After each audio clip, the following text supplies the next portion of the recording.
Assalamualaikum warahmatullahi wabarakatuh. Berjumpa dengan kami pertama kalinya di semester 4 dari materi AKL.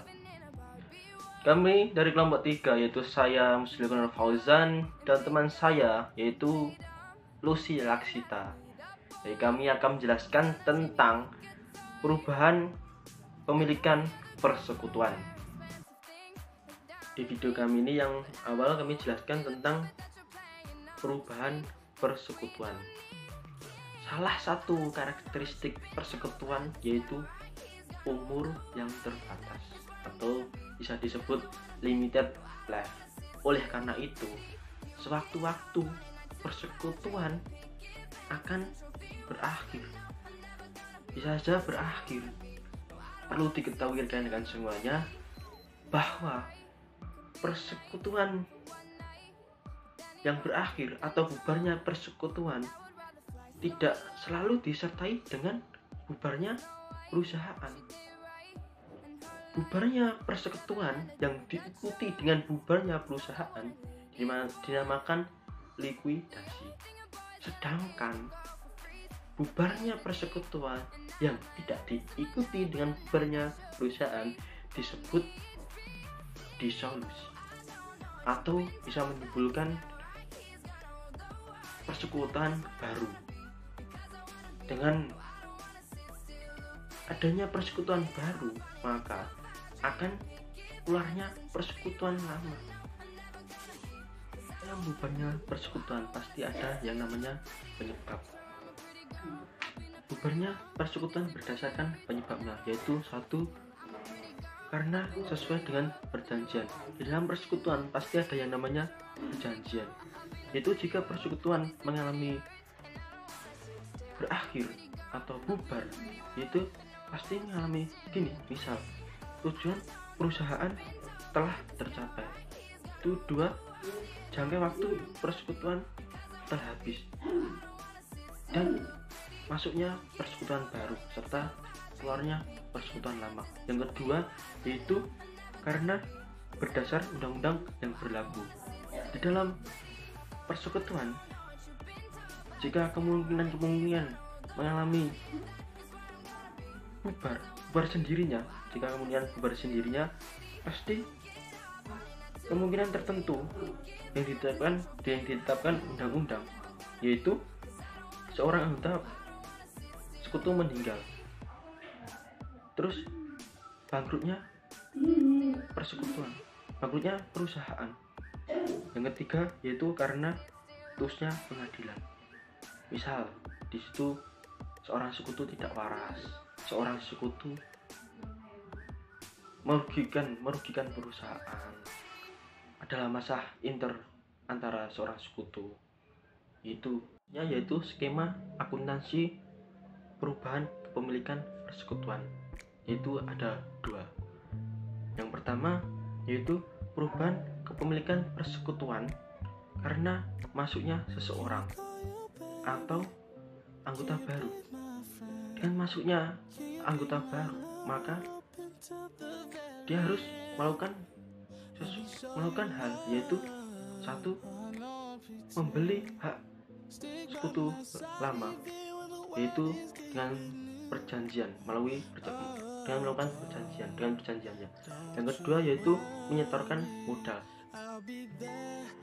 Dan selanjutnya pengunduran diri. Dengan perubahan kepemilikan persekutuan karena pengunduran diri, yakni dapat dilakukan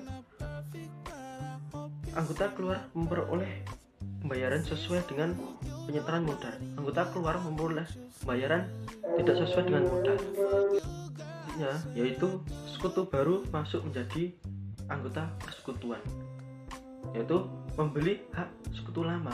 Itu yang pertama tadi, membeli hak sekutu lama, yaitu ada dua perhitungannya. Yang satu membagi bagian hak sekutu, dan yang kedua membeli seluruh hak sekutu. Ya, nanti perhitungannya akan dijelaskan teman saya. Berikut merupakan contoh soal dari pembelian sebagian hak sekutu. Untuk membaca soalnya, Anda dapat membuka buku referensi pada halaman 29 atau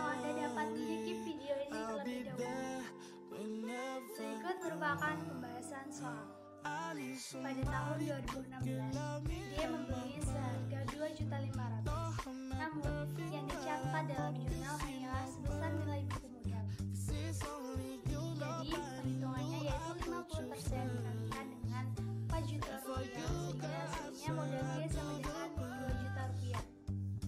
Jurnal untuk transaksi ini yaitu modal B pada debit sebesar 2 juta rupiah dan modal D pada kredit sebesar 2 juta rupiah. Untuk rasio laba rugi setelah dia membeli modal B, maka rasio laba rugi untuk masing-masing modal B dan modal D sebesar 20%. Berikut merupakan komposisi dari modal dan rasio laba rugi setelah D masuk pada tahun 2016. Pada tahun 2017, E masuk menjadi anggota sekutu dengan membeli 50% HA dan membeli 50% HC. Penghitungannya yaitu 50% dikalikan dengan 2 juta rupiah ditambahkan dengan 50% dikalikan dengan 3 juta rupiah, sehingga hasilnya yaitu 2.500.000. Maka penjurnalan dari transaksi ini yaitu modal A pada debit sebesar 1 juta, modal C pada debit sebesar 1.500.000 dan modal E pada kredit sebesar 2.500.000. Setelah pembelian hak atas modal A dan modal C, maka terjadi perubahan rasio. Rasio dari masing-masing HA, HC, dan HE menjadi 15%, 15%, dan 30%. Berikut merupakan komposisi modal dan rasio laba rugi pada tahun 2017. Lalu dipahami, dalam metode pembelian hak sekutu, modal awal sebelum masuk menjadi sekutu dan modal akhir setelah masuk sekutu nilainya tetap sama. Pada tahun 2016, dia masuk ke persekutuan dengan membeli sebesar 5 juta rupiah atas hak B. Namun, jurnal yang dicatat hanyalah senilai nilai buku modal yang diperjualbelikan, yaitu sebesar 4 juta rupiah. Jurnal untuk transaksi ini yaitu modal B pada debit sebesar 4 juta dan modal D pada kredit sebesar 4 juta. Untuk itu, karena D membeli seluruh hak B, maka otomatis rasio untuk D menjadi 30% dan B otomatis keluar dari persekutuan.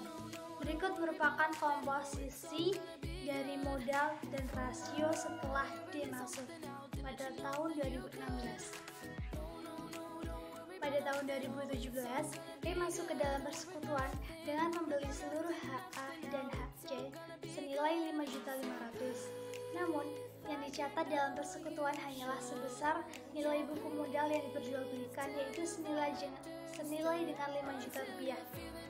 Jurnal untuk transaksi ini yaitu modal A pada debit sebesar 2 juta, modal C pada debit sebesar 3 juta, dan modal E pada kredit sebesar 5 juta. Rasio dari masing-masing hak menjadi